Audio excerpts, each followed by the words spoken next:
Hello दोस्तों, स्वागत है आप लोगों का आपके YouTube channel PM with KP में। दोस्तों, आज हम कक्षा 10 वाले विद्यार्थियों को समांतर श्रेणी जो कि चैप्टर नंबर 5 है उसका अध्ययन कराएंगे। दोस्तों, हम आज शुरू करते हैं समांतर श्रेणी।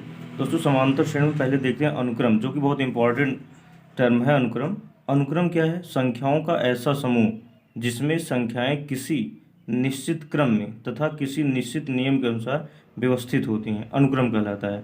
निश्चित क्रम में कहने का मतलब ये दोनों संख्याओं के बीच का अंतर एक निश्चित संख्या है और वह निश्चित क्रम में व्यवस्थित हो। जैसे देखिए 2, 4, 6, 8 और 10। 4 और 2 के बीच का अंतर 2 है, 6 और 4 के बीच का अंतर 2 है, 8 और 6 के बीच का अंतर 2 है, 10 और 8 के बीच का अंतर भी 2 है। तो यह संख्या एक निश्चित नियम में का पालन करते हैं, अर्थात यह निश्चित पैटर्न में व्यवस्थित है। इसमें दूसरे एग्जाम्पल में 1, 3, 5, 7, 9, 11। दोस्तों देखिए 1 और 3 के बीच का अंतर भी 2 है, 5 और 3 के बीच का अंतर 2 है, 9 और 7 के बीच का अंतर 2 है, 11 और 9 के बीच का अंतर 2। अर्थात संख्या एक निश्चित पैटर्न में व्यवस्थित हैं, एक निश्चित नियम के अनुसार व्यवस्थित है। जैसे इसमें लिखा गया 1, 3, 9, 27। दोस्तों इसमें जैसे हम 3 का पावर 1 करेंगे तो 3 आएगा, 3 का पावर 2 कर देंगे तो 9 मिल जाएगा, 3 का पावर 3 कर देंगे तो 27 मिल जाएगा। अर्थात एक निश्चित पैटर्न का निश्चित क्रम में निश्चित नियम के अनुसार व्यवस्थित है, इसी को हम अनुक्रम कहते हैं। दोस्तों आगे है समांतर श्रेणी। समांतर श्रेणी को हम लोग कहते हैं अर्थमेटिक प्रोग्रेशन। तो समांतर श्रेणी होता क्या है देखते हैं। ऐसा अनुक्रम जिसके किसी पद तथा उसके पूर्व पद का अंतर सदैव समान रहता है उसे समांतर श्रेणी कहते हैं। किसी पद, जैसे हम एग्जाम्पल लेते हैं, जैसे लिखा है 2, 4, 6, 8 और 10। अगर हम इसके पहले वाले पद लेते हैं 4 लेते हैं और 4 के इसके पूर्व पद, इसका पूर्व पद 2 है, इसमें देखिए 4 और 2 के बीच का अंतर कितना आ रहा है?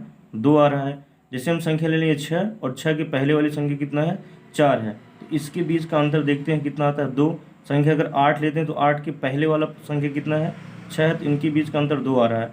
अर्थात लिखा गया कि ऐसा अनुक्रम जिसके किसी पद था उसके पूर्व पद, पूर्व मतलब पहले वाले पद का अंतर सदैव समान है। तो संख्या देखिए, जैसे हम 4 और 2 लिए हैं तो इनके बीच का अंतर 2 है, 6 और 4 लिए तो इनके बीच का अंतर 2 है, 8 और 6 लिए तो इनके बीच का अंतर 2 है। अर्थात यही जो अंतर समान आएगा, किसी भी अनुक्रम हो, कोई भी ऐसा अनुक्रम हो जिसके सभी पदों के बीच अंतर एक नियत रहे, कांस्टेंट रहे, एक ही संख्या आए, तो उसे हम समांतर श्रेणी करते हैं। सेम ठीक उसी प्रकार इसमें भी है। 1 और 3 की इसके बीच का अंतर 2 है, 3 और 5 के बीच का अंतर 2 है, 5 और 7 के बीच का अंतर 2 है। अर्थात एक निश्चित संख्या मिल रही, किसी दो संख्याओं के बीच के अंतर की जो संख्या है एक निश्चित संख्या मिल रही है। अर्थात यही समांतर श्रेणी कहलाएगा कि जो लिखा है उसके पूर्व पद मतलब पहले पद और उस वह पद का अंतर जो हो समान बना रहे। अर्थात इन सभी पदों के दो संख्याओं के बीच का अंतर समान बना है, इसे हम समांतर श्रेणी कहेंगे। दोस्तों आगे है समांतर श्रेणी का सार्वंतर अथवा पदांतर। सार्वंतर क्या होता है और पदांतर क्या होता है समांतर श्रेणी में, उसको जान लेते हैं। लिखा गया समांतर श्रेणी के किसी पद अथवा उसके पूर्व पद का अंतर सर्वांतर अथवा पदांतर कहलाता है। इसे हम डी से प्रदर्शित करते हैं। जैसे दोस्तों लिखा गया है कोई भी पद है, जैसे यहाँ डी लिखा गया T2 - T1, अर्थात कोई भी श्रेणी है। जैसे देख लीजिए यहाँ पर ये श्रेणी है 2, 4, 6, 8 डॉट ऐसी श्रेणी बन रही है, तो इसको हम T1 कहेंगे प्रथम पद, ये T2 होगा, ये T3 होगा और ये क्या होगा? T4 होगा। तो इसमें अगर हम D का मान निकालते हैं, सूत्र लिखा D बराबर T2 - T1, तो ये हो जाएगा T2 - T1। T2 की वैल्यू कितनी है? 4 है और T1 की वैल्यू कितनी है? 2 है, तो बराबर क्या आ गया? 2। फिर D बराबर हम जानते हैं T3 - T2 होगा, तो T3 की वैल्यू कितना है? 6 है और T4 की वैल्यू कितना है? T2 की वैल्यू कितनी है?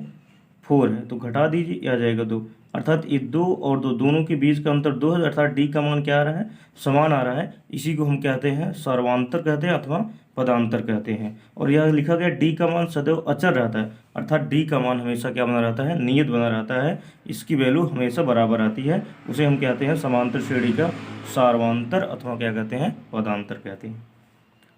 समांतर श्रेणी का व्यापक पद क्या होता है? General term of AP. समांतर श्रेणी को शॉर्ट में हम लोग एपी कहते हैं। ए फॉर अर्थमेटिक होता है और पी फॉर प्रोग्रेशन होता है, अर्थात समांतर श्रेणी को शॉर्ट में हम लोग एपी कहते हैं। व्यापक पद क्या होता है देख लीजिए।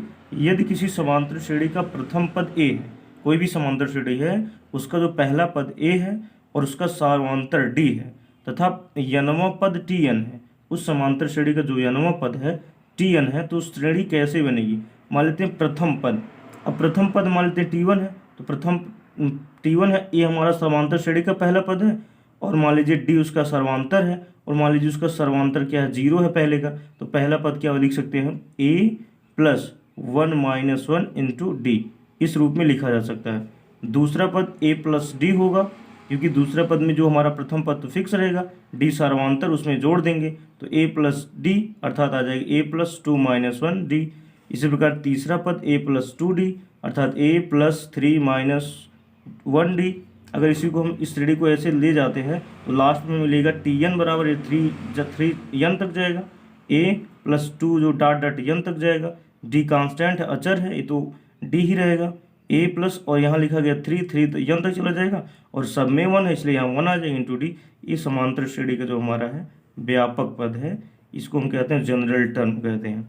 तो समांतर श्रेणी अगर हमें बनाना होगा तो समांतर श्रेणी कैसे बनेगी, समांतर श्रेणी का प्रथम पद ए में हम डी को क्या करते जाएंगे, जोड़ते जाएंगे जितना पद बना है, और हमें समांतर श्रेणी क्या हो जाएगी प्राप्त। जैसे पहला पद ए है तो दूसरा पद आ जाएगा ए प्लस डी आ जाएगा, तीसरा वाला पद आ जाएगा ए प्लस 2 डी आ जाएगा, चौथा वाला प्लस आ जाएगा ए प्लस 3 डी आ जाएगा,